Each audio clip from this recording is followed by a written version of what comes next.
Bismillahirrahmanirrahim. Assalamualaikum warahmatullahi wabarakatuh. Alhamdulillahirrahmanirrahim. Pada kesempatan siang hari ini kita masih diberikan kesehatan, keberkahan untuk melaksanakan kegiatan diseminasi budaya positif dalam rangka tugas untuk pemenuhan calon guru penggerak angkatan 10. Sebelumnya kami ucapkan terima kasih pada Bapak Ibu yang sudah berpartisipasi untuk mengikuti kegiatan diseminasi budaya positif. Berikutnya kami bacakan susunan acara pada kegiatan kali ini. Yang pertama adalah pembukaan, kemudian dilanjutkan dengan sambutan dari kepala sekolah, kemudian berikutnya pemaparan atau diseminasi budaya positif, dilanjutkan dengan tanya jawab dan penutup. Untuk pembukaan sebelumnya, kepada yang terhormat Bapak Kepala SMA Negeri 1 Prambanan, Bapak Dr. Andes Nur Cahyo Budi Jatmiko, yang diwakili oleh Bapak Hajid Hamidi Sarjana Komputer selaku Wakil Kepala Sekolah Bidang Sarana Prasarana, mohon untuk bisa memberikan sambutan serta pengarahan pada kegiatan kali ini. Monggo Bapak. Oh ya, maaf, untuk sebelum sambutan kita awali dengan berdoa menurut agama dan kepercayaan kita masing-masing. Berdoa dipersilahkan.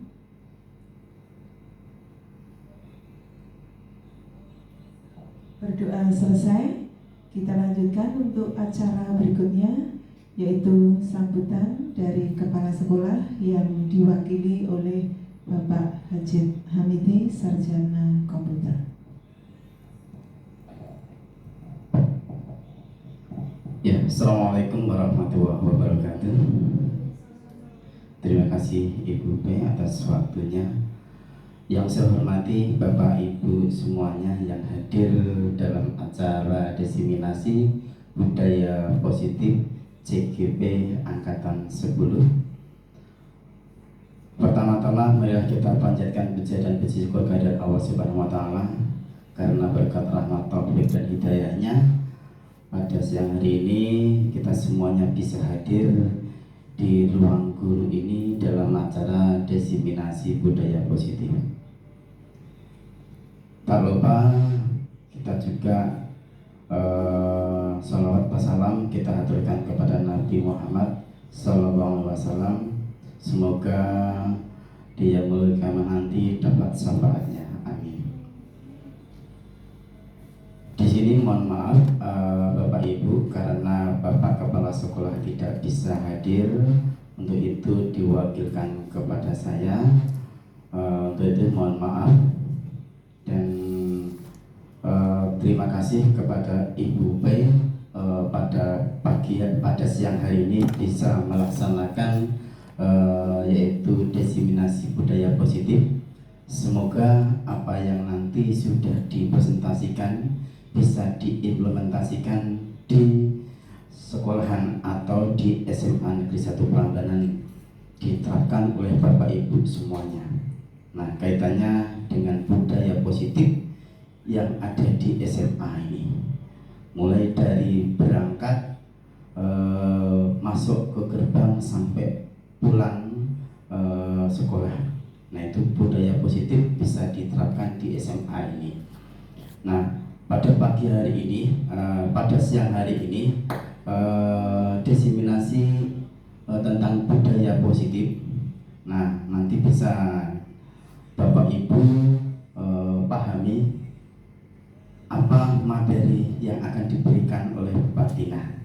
Kita sharingkan kepada Bapak Ibu semuanya karena ini sangat penting sekali kaitannya dengan siswa-siswi kita, yaitu berpihak kepada siswa.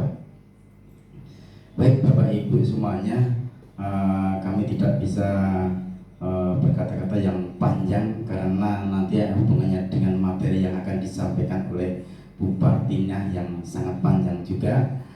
Untuk itu ibu-ibu atau bapak-bapak bisa nanti sampai selesai dan nanti bermanfaat kepada Bapak Ibu semuanya, dan akhirnya Bapak Ibu yang belum bisa mengikuti CGP angkatan 10 nanti Bapak Ibu bisa mengikuti yang angkatan 11 ataupun yang angkatan 12. Baik Bapak Ibu, mungkin itu saja yang bisa kami sampaikan. Kurang lebihnya mohon maaf. Assalamualaikum warahmatullahi wabarakatuh.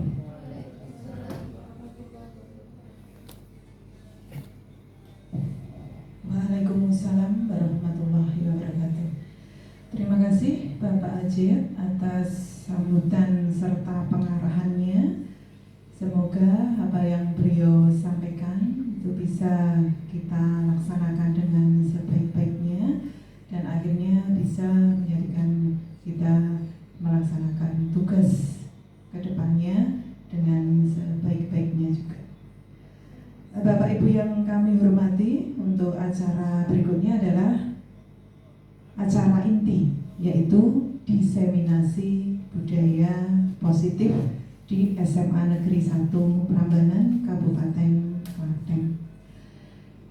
Jadi sebelumnya, agar suasana kita itu tidak terlalu kaku, ya Bapak Ibu, karena memang sudah siang, ini kita selesai tadi melaksanakan tugas sebagai panitia PPDB.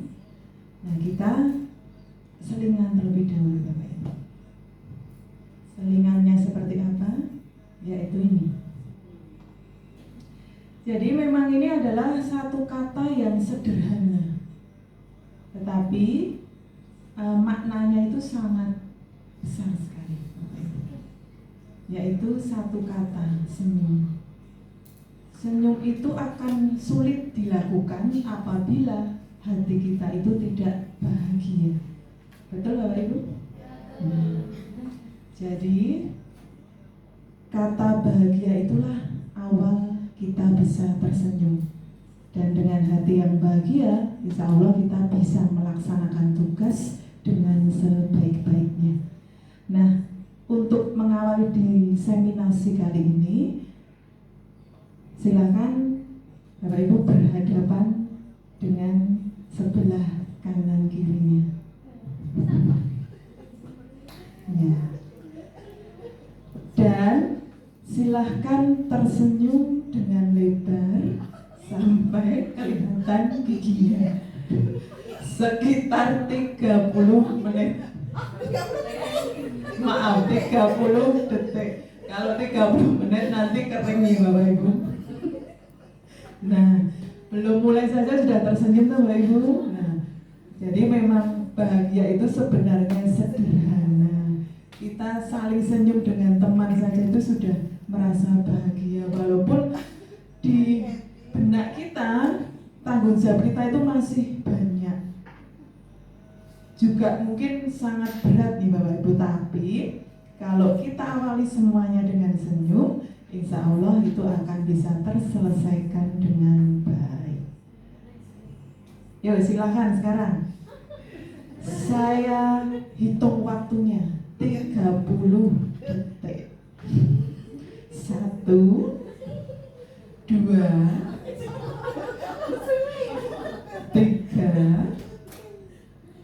4, 5,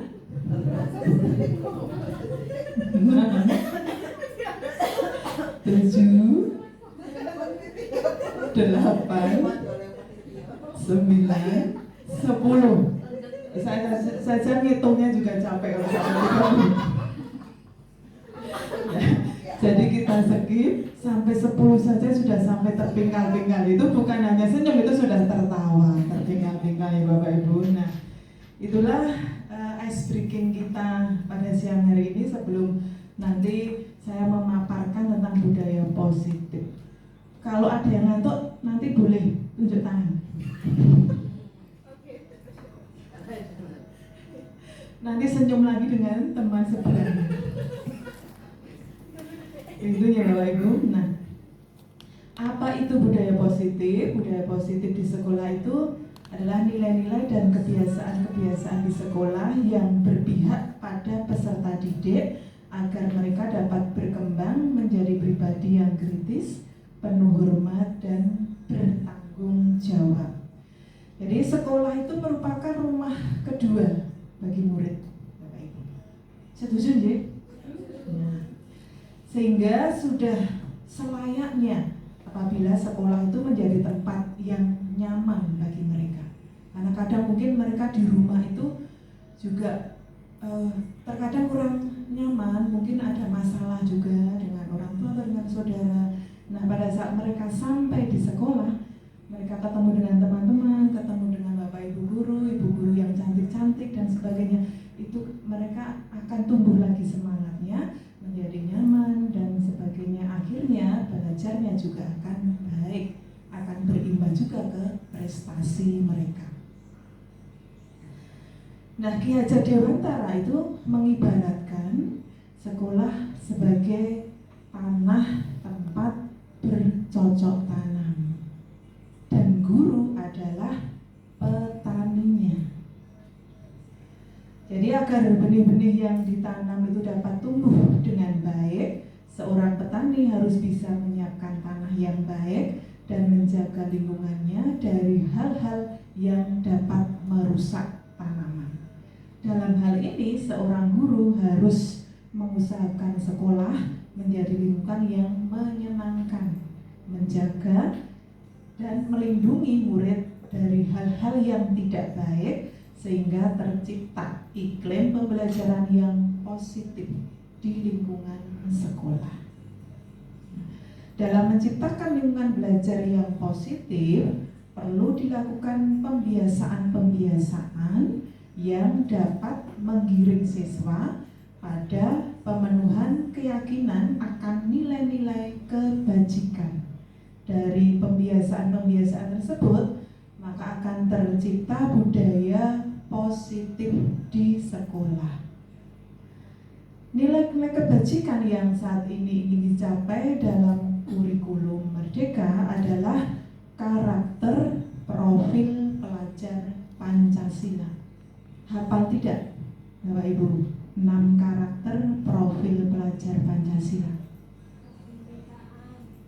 Yang pertama adalah beriman dan bertakwa kepada Tuhan Yang Maha Esa serta berakhlak mulia.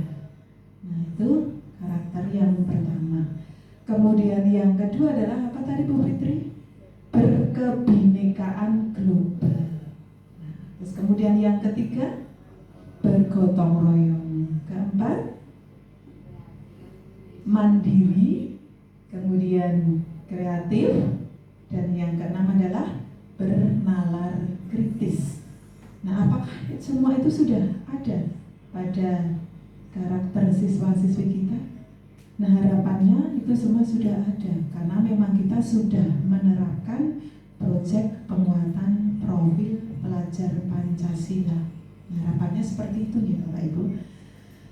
Nah, dengan membentuk budaya positif di sekolah, diharapkan nanti dapat membentuk profil pelajar Pancasila dalam masing-masing diri siswa kita.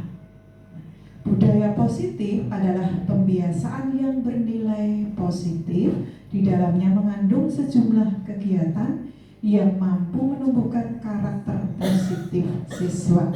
Kebiasaan yang sudah membudaya itu akan berjalan dengan sendirinya. Kemudian ketika ada pengawasan ataupun tidak, itu tetap akan berjalan dengan sendirinya.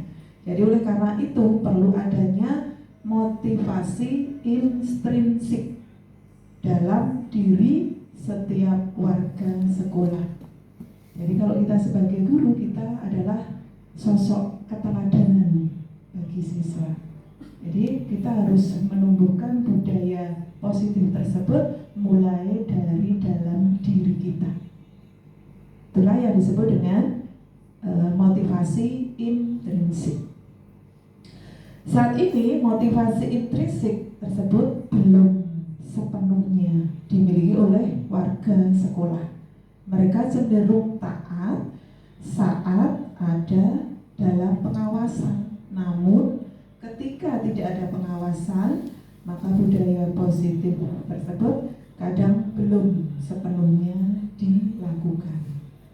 Nah, agar dapat menumbuhkan motivasi intrinsik dalam diri warga sekolah dapat dilakukan dengan membentuk keyakinan kelas atau keyakinan sekolah.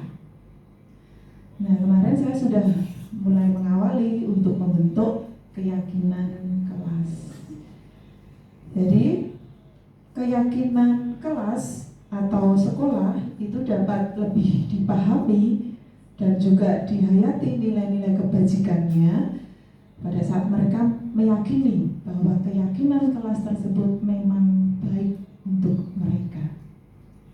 Selain itu, untuk menumbuhkan motivasi intrinsik tadi, itu dapat juga dilakukan dengan melaksanakan atau menerapkan segitiga restitusi. Apa itu segitiga restitusi? Yaitu proses menciptakan kondisi bagi siswa untuk memperbaiki kesalahan mereka. Jadi kita tidak hanya sekedar memberikan hukuman saja, tapi lebih dari itu, membuat mereka menyadari kesalahan mereka sehingga mereka bisa kembali kepada kelompok mereka dengan karakter yang lebih kuat. Slide berikutnya nih Bapak Ibu. Nah, menurut Ki Hajar Dewantara bahwa tujuan pendidikan itu adalah menuntun segala kodrat yang ada pada anak-anak agar mereka dapat mencapai keselamatan dan kebahagiaan yang setinggi-tingginya baik sebagai manusia maupun sebagai anggota masyarakat. Oleh sebab itu, pendidik hanya dapat menuntun tumbuh atau hidupnya kekuatan kodrat yang ada pada anak-anak agar dapat memperbaiki lakunya. Jadi bukan dasarnya, hidup dan tumbuhnya kekuatan kodrat anak. Gimana Bapak Ibu, ada yang ngantuk? Kalau ngantuk kita senyum lagi 30 detik lagi. Nah, belum diminta untuk saling berhadapan, senyum aja sudah senyum. Nah, jangan sampai nanti tahu-tahu ada yang tertidur. Oke Bapak Ibu. Nah, lanjut nih. Ya, jadi kita sendiri yang memegang kontrol atas kepala tangan kita. Apa kita membuka atau menutup kepala tangan kita itu bergantung pada diri kita masing-masing sesuai dengan kebutuhan dasar kita saat itu.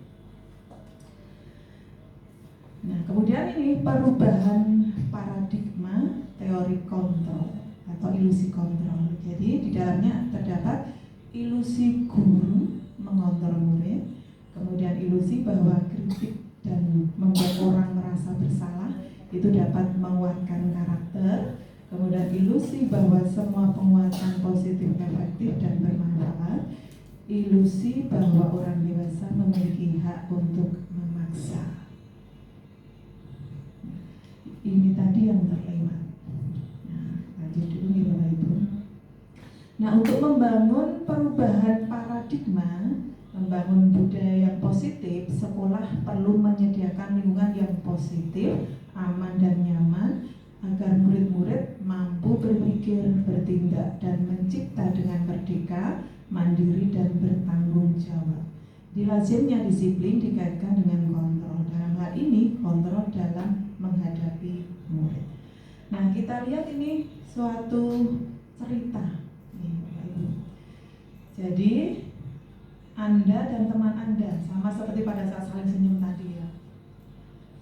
Coba Bapak Ibu silakan berhadapan lagi dengan teman sebelahnya dengan tangan di kepala. Bukan memukul loh ya, ini hanya sekedar untuk ilustrasi saja, dengan tangan di kepala. Jadi tugas Anda untuk mengepalkan salah satu tangan Anda. Coba Anda bayangkan bahwa Anda menyimpan sesuatu yang sangat berharga di kepala tangan Anda. Misalnya ada uang di situ, walaupun hanya 1.000. Nah, kalau pas tanggal tua itu termasuk berharga. Ya kan, bisa untuk sedekah di perempatan Bangju. Nah, itu malah justru lebih bermanfaat. Gitu ya. Terus Anda hanya perlu menjaga benda tersebut sekuat tenaga Anda karena begitu pentingnya untuk kehidupan Anda. Tugas rekan Anda yang di sebelahnya adalah mencoba dengan segala cara untuk membuka kepalan tangan Anda. Jadi teman Anda boleh membujuk atau menghardik atau digelitiki dan sebagainya, agar kepalan di tangan teman Anda sebelah Anda itu mau terbuka. Nah, setelah itu coba dilakukan secara bergantian. Nah, berhasil tidak teman yang sebelah kanan dan kiri mencoba membujuk, memaksa, menggelitik bahkan agar kepalanya itu terbuka? Berhasil? Benar, berhasil. Nah, pertanyaannya adalah, apakah Anda membuka kepalan tangan Anda itu karena ada suatu alasan? Ya, itu kan apa? Misalnya ada Bu Nur itu menawari Bu Dewi, bukaan tanganmu kok tak wani 100.000. Nah, akhirnya Bu Dewi membuka tangannya, ya kan? Nah, tetapi itu ada faktor di situ. Kenapa kok Bu Dewi sampai mau membukanya? Karena dari dalam hati Bu Dewi itu ada keinginan untuk mendapatkan 100.000 tadi.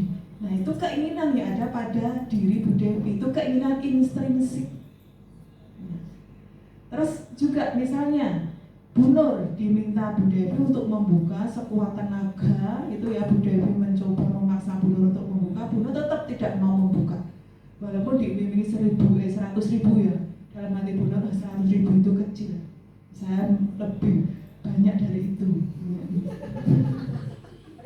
Pokoknya saya bertahan dengan sekuat tenaga, dengan pendapat saya bahwa saya tidak akan membuka kepalan tangan saya.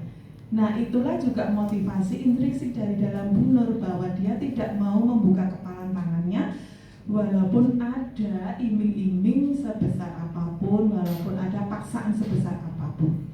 Nah, itulah yang dinamakan teori kontrol tadi. Yang mengontrol dari diri kita itu adalah diri kita sendiri. Jadi kita mau melakukan apapun itu tergantung dari diri kita. Karena ada apa tadi? Yaitu intrinsik. Maka dari itu, pada saat kita akan melaksanakan budaya positif, itu harus muncul dari dalam diri kita dengan sebesar-besarnya niatan untuk menerapkan budaya positif tersebut. Nah, jadi sesungguhnya yang memegang kendali atau kontrol untuk membuka atau menutup kepalan tangan kita adalah diri kita sendiri.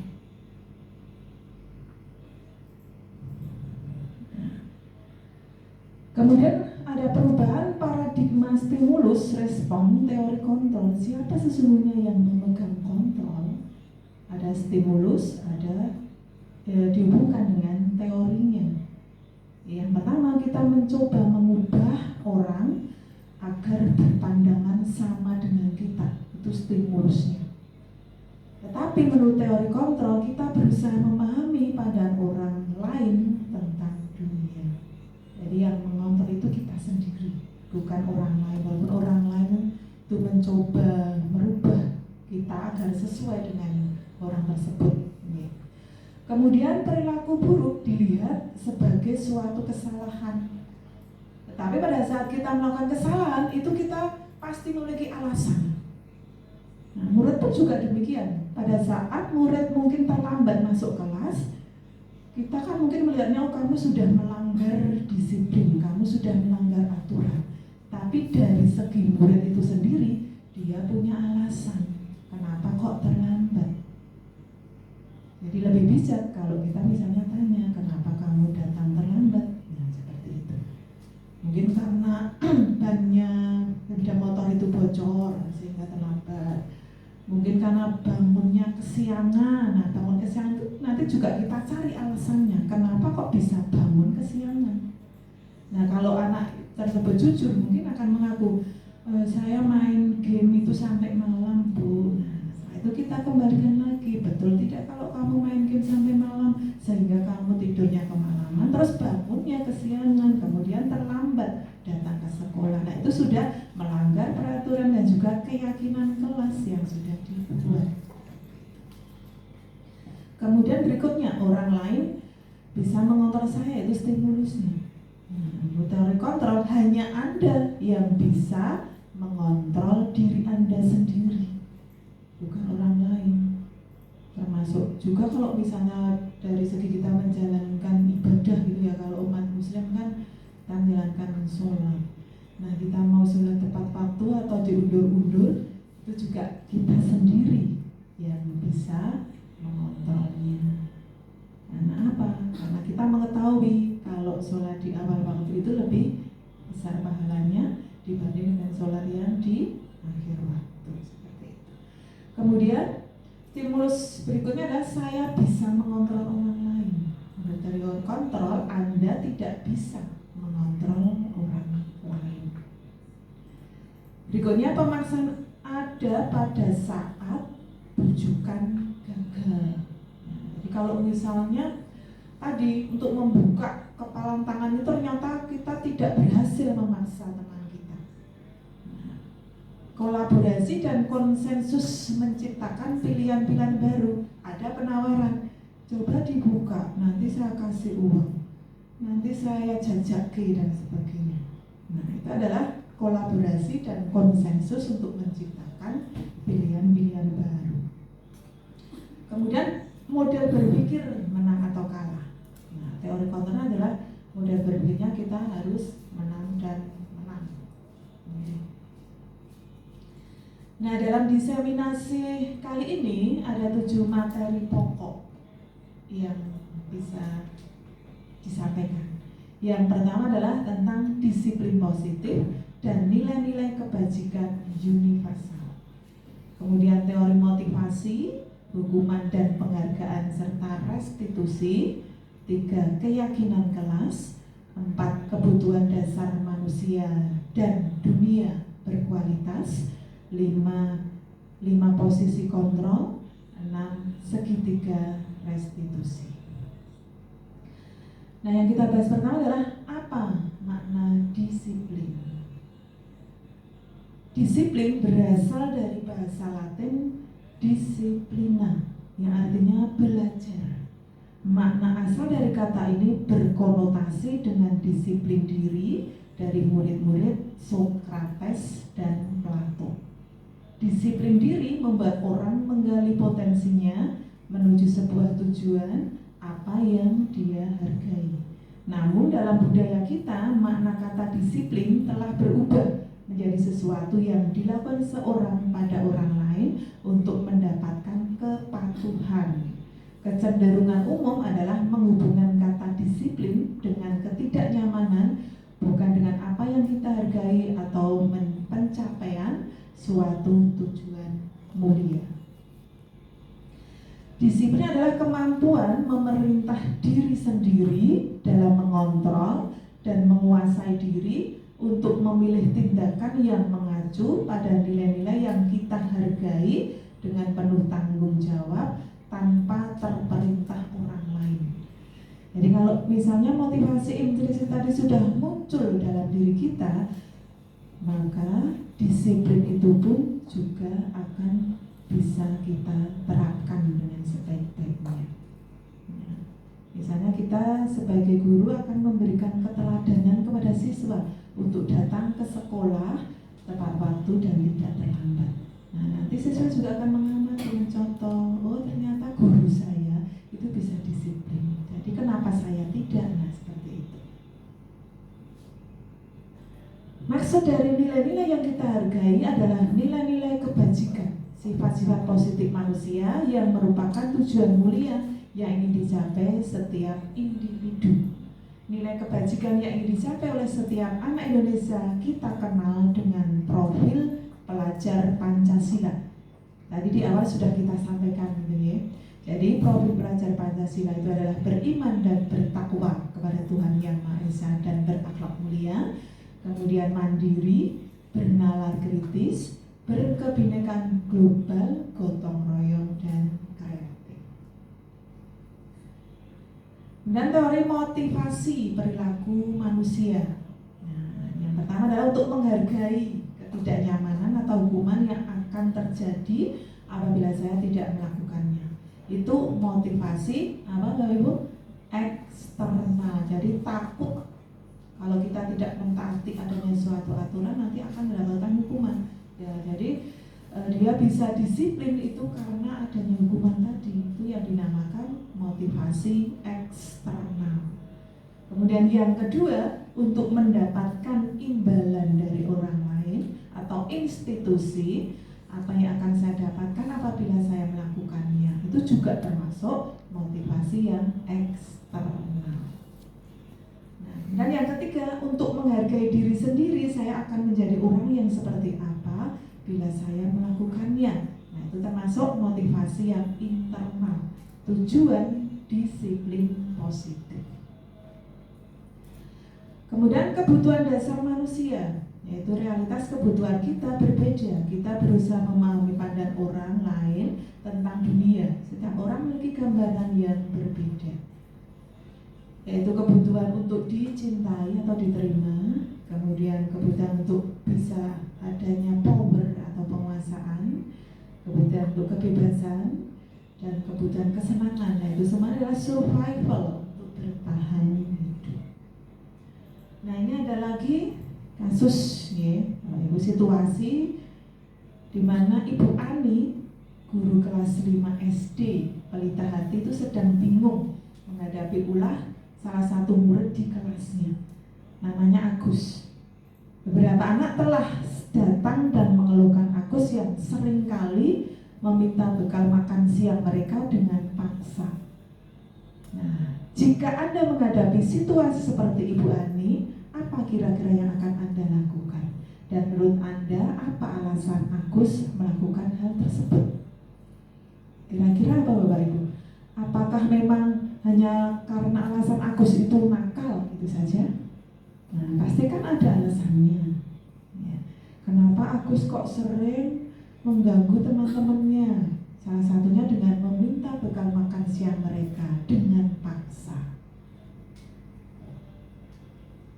Nah, kita lihat, mungkin alasannya adalah dalam konteks penerapan disiplin positif, Ibu Ani sebaiknya mencari tahu terlebih dahulu alasan kenapa Agus melakukan tindakan tersebut. Untuk mengetahui kebutuhan mana yang sedang berusaha dipenuhi Agus. Nah, jawabannya yang pertama, mungkin ya jawabannya karena Agus itu sedang lapar. Nah, bisa saja seperti itu nggih, Ibu, karena orang tuanya tidak membawakannya bekal makan siang. Kebutuhannya adalah untuk bertahan hidup. Kemudian jawaban berikutnya adalah mungkin karena Agus itu senang temannya kalau memperhatikan dia dengan cara meminta bekal makan siangnya. Jadi itu kebutuhannya apa Bapak Ibu? Agar temannya itu memperhatikan Agus, yaitu kebutuhan untuk diterima, kebutuhan akan cinta dan kasih sayang. Mungkin Agus hanya bercanda untuk meminta bekalnya. Itu alasannya adalah karena Agus ingin diperhatikan oleh teman-temannya. Dia haus akan kasih sayang. Kemudian jawaban berikutnya adalah dia merasa hebat ya, karena temannya jadi takut dan menuruti keinginannya. Kebutuhannya adalah penguasaan atau pengakuan atas kemampuan dia, bahwa Agus itu merasa kuat, merasa punya power, bisa memaksa teman-temannya. Kemudian jawaban apabila Agus dia merasa bosan dengan bekal yang dibawakan ibunya, karena selalu membawakan bekal yang sama, mungkin lauknya itu saja, nasi dengan mie goreng. Nah, itu semua karbohidrat, nah, seperti itu. Mungkin dia merasa bosan, melihat temannya kok lauknya bisa berganti-ganti setiap harinya. Nah, muncullah keinginan untuk merebut makan siang temannya. Nah, kebutuhannya adalah kebutuhan kebebasan, kebutuhan akan pilihan. Nah, kemudian apabila jawaban Agus adalah karena iseng saja dan dia menikmati ekspresi wajah temannya yang kesal karena diambil makanannya, maka itu adalah kebutuhan akan kesenangan. Jadi hanya sekedar untuk senang-senang saja. Berikutnya adalah 5 posisi kontrol guru. Yang pertama adalah sebagai penghukum, pembuat merasa bersalah, teman, pemantau, dan manajer. Nah, sebaiknya kita menempatkan diri kita sebagai guru itu yang sebagai apa? Bapak Ibu, dari 5 posisi kontrol ini tadi, apakah penghukum, pembuat merasa bersalah, teman, pemantau, ataukah manajer terhadap kasus yang disampaikan tadi. Nah, ada pernyataan-pernyataan, misalnya Bu Ani menyampaikan, saya kecewa sekali dengan kamu. Nah, itu adalah membuat orang merasa bersalah terhadap tindakan Agus tadi. Nah, terus kemudian ada pernyataan lagi, kamu tidak pernah benar melakukannya. Nah, itu adalah sebagai penghukum. Nah, ada lagi, ayolah lakukan demi ibu bapak, jangan lagi kamu merebut bekal teman-temanmu. Nah, itu kita memposisikan diri sebagai teman. Kemudian, apakah kamu mau mendapatkan stiker bintang hari ini? Kalau kamu mampu mengendalikan diri, tidak melakukan hal yang buruk tadi, yaitu sebagai pemantau. Nah, berikutnya, bagaimana kamu bisa menyelesaikan masalah ini? Jadi kita ngobrol dengan Agus itu dari hati ke hati. Ya, karena setiap hari sering mengganggu temannya, meminta bekal makanan temannya. Nah, solusi apa yang bisa kamu lakukan untuk menyelesaikan masalah ini agar tidak timbul masalah berikutnya, agar teman-teman kamu tidak terganggu? Nah, itu kita sebagai guru memposisikan diri sebagai manajer. Terus ada pertanyaan lagi, kamu selalu yang paling terakhir, misalnya dalam pengumpulan tugas, itu adalah kita sebagai penghukum juga. Jadi di antara beberapa yang menyampaikan ini, lebih baik yang mana Bapak Ibu? Yang manajer. Nah, budaya positif itu tumbuh dari yang pertama, ya, ada keyakinan kelas, lingkungan positif, kemudian akan tumbuh budaya positif. Kita bahas terlebih dahulu keyakinan kelas. Keyakinan kelas itu merupakan nilai-nilai kebajikan atau prinsip-prinsip universal yang disepakati bersama secara universal, lepas dari latar belakang suku, negara, bahasa maupun agama. Nah, menurut Gosen itu tahun 1998, suatu keyakinan akan lebih memotivasi seorang dari dalam atau intrinsik tadi. Seseorang akan lebih bersemangat untuk menjalankan keyakinannya daripada hanya sekedar mengikuti serangkaian peraturan. Karena semua perilaku itu pasti memiliki alasan dan juga memiliki tujuan. Kemudian untuk pembentukan keyakinan kelas bersifat abstrak daripada peraturan yang lebih rinci dan konkret. Keyakinan kelas itu berupa pernyataan-pernyataan yang universal. Pernyataan-pernyataan kelas senantiasa dibuat dalam bentuk kalimat yang positif. Jadi tidak menggunakan kalimat jangan mengganggu teman. Nah, itu dirubah menjadi kalimat yang positif. Hormatilah teman-teman. Seperti itu. Itu contoh dari kalimat yang positif. Jadi pada saat kita nanti membuat keyakinan kelas, hindari menggunakan kalimat atau kata-kata yang negatif. Gunakan kalimat yang positif. Keyakinan kelas hendaknya tidak usah terlalu banyak, ya, sehingga nantinya mudah diingat dan dipahami. Kemudian semua warga kelas sebaiknya ikut berkontribusi dalam membuat kegiatan kelas lewat curahan pendapat. Jadi sebelum membuat keyakinan kelas, kita minta pendapat terlebih dahulu kepada siswa. Keyakinan kelas seperti apa yang akan kita buat nanti, yang nantinya akan disepakati bersama, dijalankan bersama, dan tidak ada yang melanggar keyakinan tersebut. Itu yang artinya kita meminta pendapat dari semua siswa dan juga warga sekolah. Kemudian keyakinan kelas tersebut juga bersedia ditinjau kembali dari waktu ke waktu. Nah, seperti visi sekolah juga itu tidak harga mati. Nah, tapi bisa diadakan peninjauan ulang menyesuaikan dengan kondisi dan juga perubahan zaman. Dan ini contoh peraturan. Selalu kembalikan buku ke tempatnya. Bentuk dari kalimat tadi adalah merupakan bentuk tanggung jawab yang bisa dimiliki oleh siswa, mengembalikan buku ke tempatnya.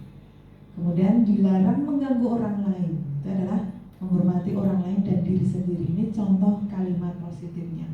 Kalau yang di sebelah kirinya adalah menggunakan kalimat yang negatif, dilarang. Nah, itu diganti dengan menghormati orang lain dan diri sendiri. Hadir di sekolah 13 menit sebelum pembelajaran dimulai.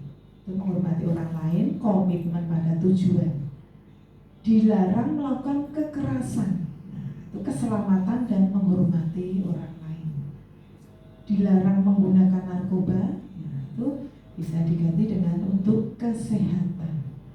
Bergantian atau menunggu giliran itu juga bisa diganti dengan menghormati orang lain dan juga menumbuhkan kesabaran dalam diri kita. Gunakan masker, nah, itu untuk kesehatan dan keselamatan. Jangan berlari di kelas atau koridor, itu juga tujuannya adalah keselamatan dan keamanan. Nah, untuk membuat kesepakatan kelas, kita bisa melakukan seperti tadi yang saya sampaikan, ya, misalnya dari Bapak Ibu guru yang mengajar itu bisa memimpin kelas untuk membuat keyakinan kelas, yaitu dengan kalimat-kalimat yang positif dan nantinya kita sadarkan kelas kita supaya bisa mematuhi keyakinan kelas tersebut. Nah, berikutnya lanjut ke segitiga restitusi, Bapak Ibu, yaitu proses menciptakan kondisi bagi siswa untuk memperbaiki kesalahan mereka sehingga mereka bisa kembali pada kelompok mereka dengan karakter yang lebih kuat. Jadi pada saat anak sudah menyadari kesalahannya, kemudian dia berjanji tidak akan mengulang lagi, itulah yang dinamakan karakter yang lebih kuat.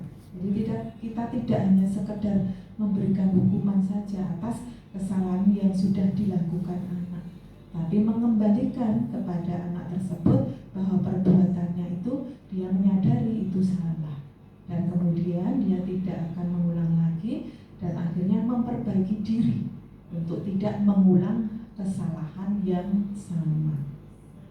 Melalui restitusi, guru dapat yang pertama membantu murid menjadi lebih memiliki tujuan disiplin positif serta memulihkan dirinya setelah berbuat salah. Kemudian dapat juga membantu murid untuk jujur pada diri sendiri dan mengevaluasi dampak dari kesalahan yang dilakukan. Kemudian memberikan penawaran, bukan paksaan. Nah, ini adalah gambaran segitiga restitusi. Tahapannya dari segitiga restitusi adalah yang pertama, menstabilkan identitas. Jadi berbuat salah itu tidak apa-apa, tidak ada manusia yang sempurna. Saya juga pernah melakukan kesalahan seperti itu. Kita bisa menyelesaikan masalah ini. Dan Bapak Ibu tidak tertarik mencari siapa yang salah, tetapi Bapak Ibu ingin mencari solusi dari permasalahan ini. Jadi kamu berhak merasa begitu. Nah, itu menstabilkan identitas. Kemudian tahapan yang kedua adalah validasi tindakan yang salah. Nah, bisa dalam bentuk kalimat. Ini kalau kita menghadapi murid yang sudah melakukan kesalahan tadi nih Bapak Ibu, padahal kamu bisa melakukan hal yang lebih buruk dari ini. Seperti itu. Terus kamu pasti punya alasan mengapa melakukan hal itu. Dan kamu patut bangga pada dirimu sendiri karena kamu telah melindungi sesuatu yang penting buat kamu. Kemudian tahapan yang ketiga, menanyakan keyakinan. Apa yang kita percaya sebagai kelas atau keluarga. Jadi pada saat ada siswa yang sudah berbuat kesalahan itu kita kembalikan lagi pada keyakinan kelas yang sudah disepakati bersama. Jadi kenapa kamu bisa melanggar keyakinan kelas yang sudah kamu buat? Nah, seperti itu Bapak Ibu.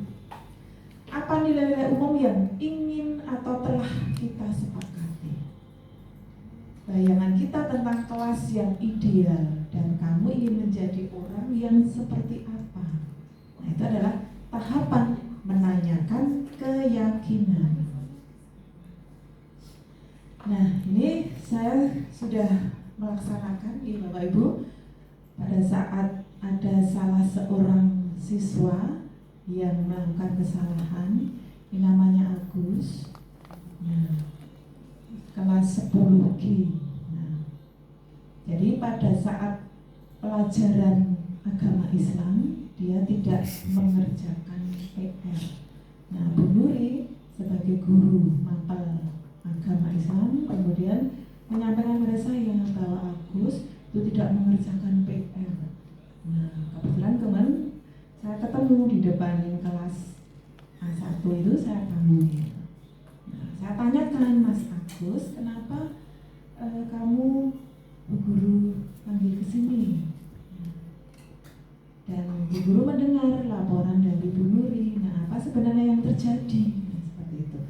Mas Agus menyampaikan, ya Bu, saya minta maaf, saya telah melanggar kesepakatan kelas kita, yaitu tidak mengerjakan tugas sesuai tepat waktunya. Nah, kemudian sebagai guru juga, ya, kita tidak langsung menuduh berarti kamu itu sudah membuat masalah, berarti kamu itu sudah melanggar dan sebagainya.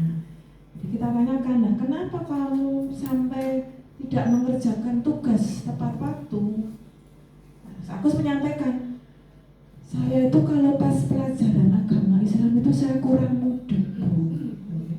Jadi dia jujur menyampaikan memang pada saat pelajaran agama itu dia tidak mudeng karena mungkin pas pelajaran agama yang dia merasa kesulitan itu materinya memang susah, sulit. Nah, jadi dia terus males untuk membuat PR-nya. Nah, terus saya kembalikan lagi juga ke Agus. Nah, kalau kamu sudah melanggar aturan seperti itu, tindakan kamu itu betul atau salah? Nah, dia mengakui bahwa itu salah dan tidak akan mengulang lagi. Kemudian solusinya dia akan meminta maaf ke Bu Nuri dan tidak akan mengulangi lagi hal yang sama. Dan kalau memang dia betul-betul tidak paham dengan materinya, dia akan ketemu langsung dengan Bu Nuri dan bertanya tentang materi-materi yang sekiranya sulit yang tidak dia pahami. Dan akhirnya dia mau berubah, ya, untuk kemudian melaksanakan tugas dengan sebaik-baiknya. Nah, kemudian untuk refleksi kita pada kegiatan hari ini, Bapak Ibu. Jadi pada saat kita melaksanakan diseminasi tentang budaya positif ini, termasuk kita sudah mempersiapkan kegiatan untuk pembelajaran bagi murid-murid kita dengan sebaik-baiknya. Berbagi praktek baik itu akan terus menjadi agenda rutin yang akan dilakukan agar dapat meningkatkan kompetensi guru. Nah, paradigma pemahaman dari kita yang setelah melaksanakan diseminasi ini mengenai keyakinan kelas segitiga restitusi dan dalam bentuk budaya positif positif itu sudah akan mulai muncul. Jadi paradigma lama yang selama ini kita yakini itu tidak sepenuhnya benar ternyata. Dan dari sini memunculkan komitmen bagi kita sebagai warga sekolah untuk mengubah paradigma-paradigma tersebut. Nah, kegiatan diseminasi ini juga akan mengubah cara pandang kita tentang hukuman dan pemberian hadiah. Bahwa kedua hal tersebut umumnya sering dilakukan untuk membentuk sikap disiplin dalam diri murid. Nah, selain itu juga kita berkomitmen untuk menerapkan keyakinan kelas, untuk menumbuhkan motivasi intrinsik dalam diri siswa dan melakukan segitiga restitusi dalam menangani siswa yang melanggar kesepakatan kelas atau kesepakatan sekolah, sehingga anak memiliki rasa tanggung jawab dalam menguatkan karakter mereka setelah mereka melakukan kesalahan. Nah, kemudian rencana tindak lanjutnya, ya, jadi nanti di awal semester, di awal tahun pelajaran, kita akan bersama-sama membuat keyakinan kelas yang tadi sudah kita bahas. Kemudian mendorong teman sejawat untuk membuat keyakinan kelas di kelas masing-masing, ini terutama untuk Bapak Ibu wali kelas. Dan bersama warga sekolah membuat keyakinan sekolah. Jadi dari minornya keyakinan kelas, kemudian yang mayornya secara global itu adalah keyakinan sekolah. Kemudian mendorong penerapan posisi manajer dalam segitiga restitusi. Dan juga membangun budaya positif di sekolah. Kemudian juga kita bisa mengagendakan untuk melakukan diseminasi tentang budaya positif di sekolah kita kepada orang tua atau wali murid. Nah, setelah melakukan evaluasi dan juga kita melakukan refleksi di setiap akhir kegiatan. Nah, demikian Bapak Ibu yang bisa saya sampaikan tentang budaya positif di sekolah kita, untuk bisa kita terapkan dengan sebaik-baiknya yang nantinya akan berimbas ke peningkatan kualitas pendidikan di sekolah kita pada khususnya dan pendidikan di Indonesia pada umumnya. Dan sebelum saya akhiri nanti lanjut ke sesi tanya jawab, ada baiknya kita melihat film terlebih dahulu nih Bapak Ibu. Ada tidak nih filmnya? Bentar, untuk penyemangat.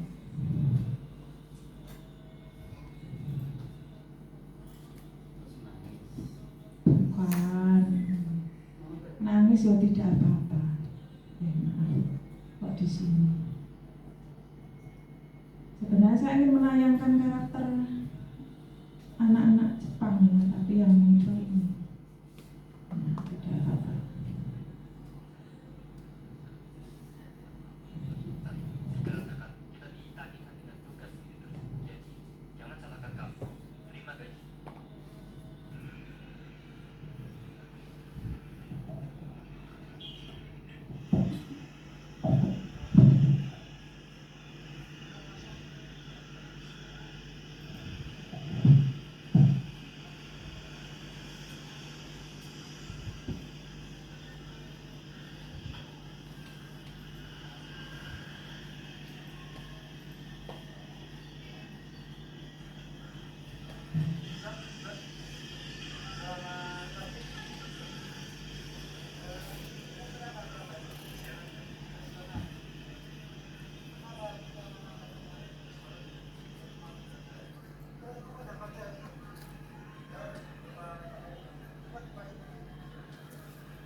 Jadi peristiwa seperti yang tadi di film itu sering kita temui di Bapak, kepala apalagi kalau kita sedang bertugas piket, jadi ada anak-anak yang terlambat, terus seragamnya juga tidak lengkap.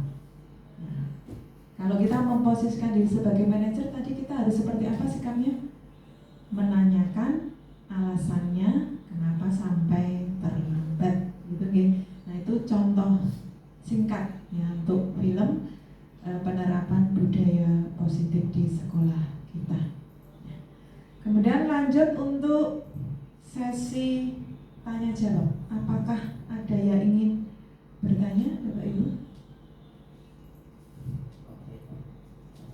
Monggo Bu Nur Hayati, ini Ibu Guru Bahasa Inggris. Silakan maju.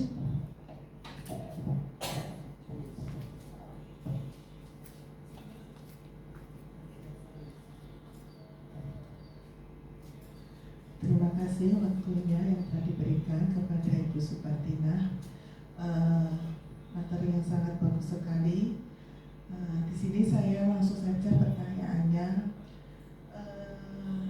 Setelah mendengarkan paparan dari Ibu Supartina, saya ada satu pertanyaan, yaitu bagaimana peran guru dalam penerapan restitusi. Mungkin itu saja dulu. Terima kasih.